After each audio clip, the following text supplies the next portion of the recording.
He said it in front of everyone. My aunt was at the sink. My sister stood in the hallway holding a laundry basket. The TV was on, volume low, some game show laughter in the background. "You're not worth the trouble anymore," my dad said, like he was talking about a broken appliance. Nobody told him to stop. Nobody looked at me. I remember the smell of spaghetti sauce burning. The clock above the stove ticking too loud. I didn't cry. I didn't argue. I just stood there holding a cardboard box, realizing I didn't have a home anymore. The thing is, it didn't come out of nowhere. People always assumed there was some huge fight before that moment. There wasn't. No screaming. No plates breaking. It was a Tuesday. I had come home from my shift at the grocery store. My shoes still smelled like the produce section, that damp lettuce scent that never really washes out. Dad was sitting at the kitchen table with a stack of mail in front of him. Bills mostly.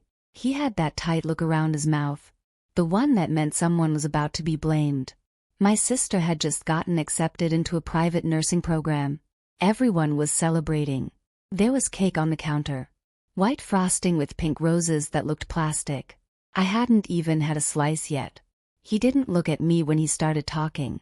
"You're 19, he said. "You should be doing more by now." I remember nodding. I always nodded first. It bought me time. "I am doing more," I said quietly. "I'm working full-time." He exhaled through his nose like I'd just proven his point. Working at a grocery store isn't a plan. It's drifting. My aunt shifted at the sink. The faucet kept running. Nobody turned it off. The truth is, I had applied to community college. I just hadn't told anyone yet. I was waiting to see if I got financial aid. I didn't want to get excited too early. But in that house, hesitation looked like failure. Dad leaned back in his chair and folded his arms. "I can't keep carrying dead weight." He didn't raise his voice. That's what made it worse. It was measured. Decided. I said, "I pay for my phone. And my car insurance."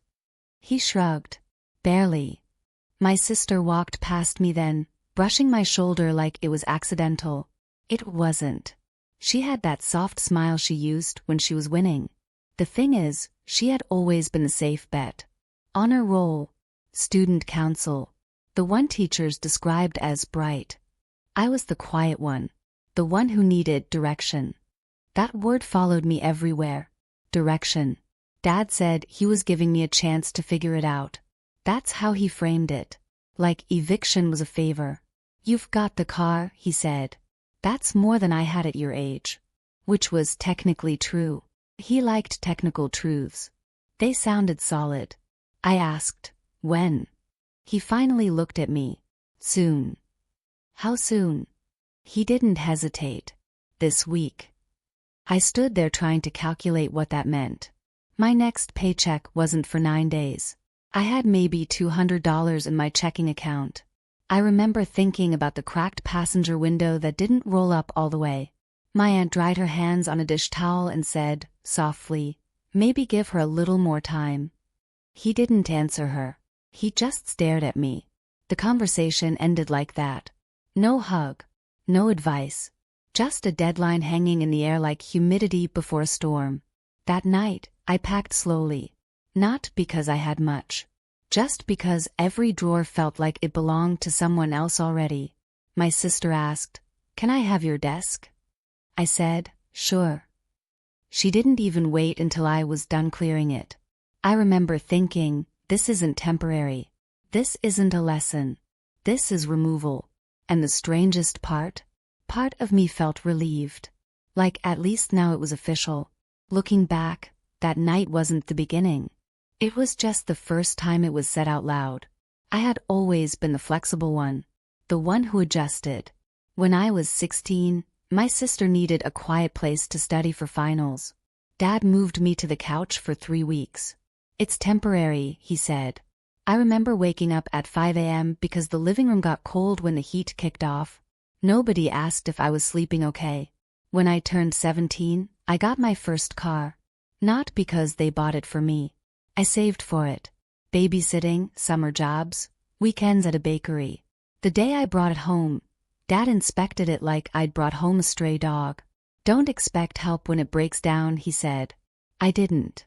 But when my sister needed rides to early clinical rotations 2 years later, suddenly my car was a family resource. I drove her at 5:30 in the morning more times than I can count. She never chipped in for gas. Dad called it supporting each other. It always seemed to work in one direction. There was the scholarship dinner. I still think about that sometimes. Senior year, I was nominated for a small local award. Nothing huge, but it came with a $500 check. I asked Dad if he'd come. He said he had work. That same night, he showed up at my sister's choir fundraiser. I saw the photos later. He was in the front row, smiling. When I asked him about it, he said, "Your thing didn't seem like a big deal." I told myself it didn't matter. I cashed the check. I paid my car registration. That's how it always went. Quiet disappointment. Quiet adjustment. Even when Mom left years earlier, it was me who made dinner that first week.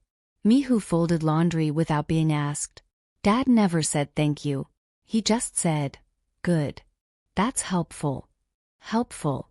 Not needed. Not wanted. Just useful. So when he called me dead weight at 19, I think something in me just aligned with what had always been there. Expendable. I remember sitting in my car that first night after I moved my last box out. The air smelled like old upholstery and the faint pine scent of the cheap air freshener I'd clipped to the vent. My phone battery was at 12%. I stared at the steering wheel and thought, maybe he's right. Maybe I am drifting. But then another thought came in, quieter. If I'm such a burden, why do I feel lighter out here than I ever did inside that house? The third night in my car, it rained. Not heavy, just steady enough that the sound on the roof felt constant. I had parked behind a 24-hour gym because the lights stayed on all night. I didn't have a membership. I just needed somewhere that didn't feel abandoned. My back hurt from sleeping half upright. I had folded a sweatshirt under my neck. The passenger seat was stacked with the last of my boxes. My window was cracked open an inch, and rain misted in through the gap. At around 2 a.m., my phone buzzed. It was my sister. "Dad says you left your spare key." I stared at the message for a long time. I hadn't left a key. I had handed it to him before I walked out. I typed back. I gave it to him. 3 dots appeared, then disappeared, then appeared again. He says you're being dramatic. I remember laughing. Not because it was funny, just because it felt absurd.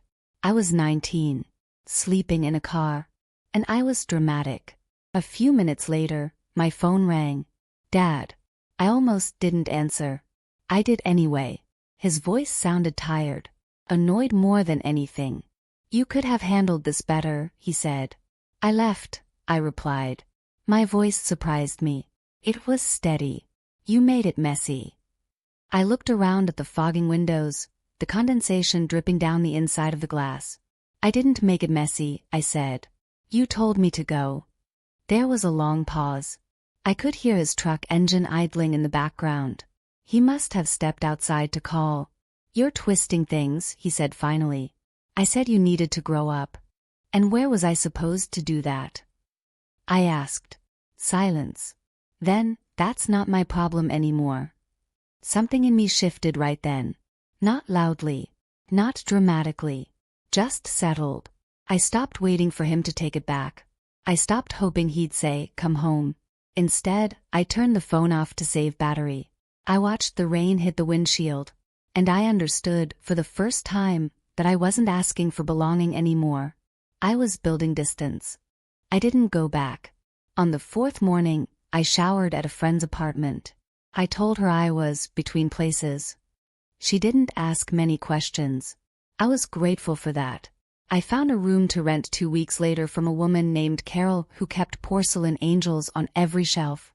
The carpet smelled like lavender and old dust. It was small. It was mine. I picked up extra shifts. Then a second job at night answering phones for a towing company. I enrolled in community college quietly. Filled out the financial aid forms at the public library because my laptop had finally died. I didn't tell Dad any of it. He didn't ask. Years passed the way they do when you're busy surviving. One class turned into a certificate. The certificate turned into an internship. The internship turned into a job that paid enough to breathe. We didn't speak. Not for 11 years. Then one afternoon, sitting at my desk in an office with actual windows, I got a message request on a professional networking site. It was him. His profile picture was older, grayer, same truck in the background. Proud of you, the message said. Didn't realize how far you'd come. Maybe we could catch up. I stared at the screen for a long time. My coffee went cold.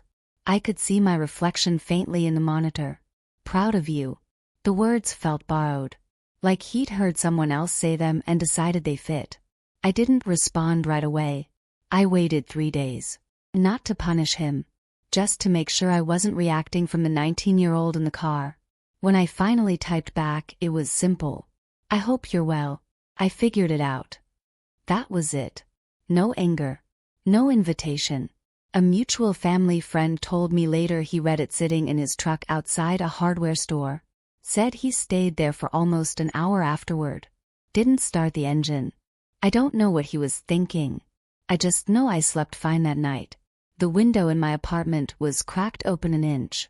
Cool air drifting in. No rain this time. Just quiet.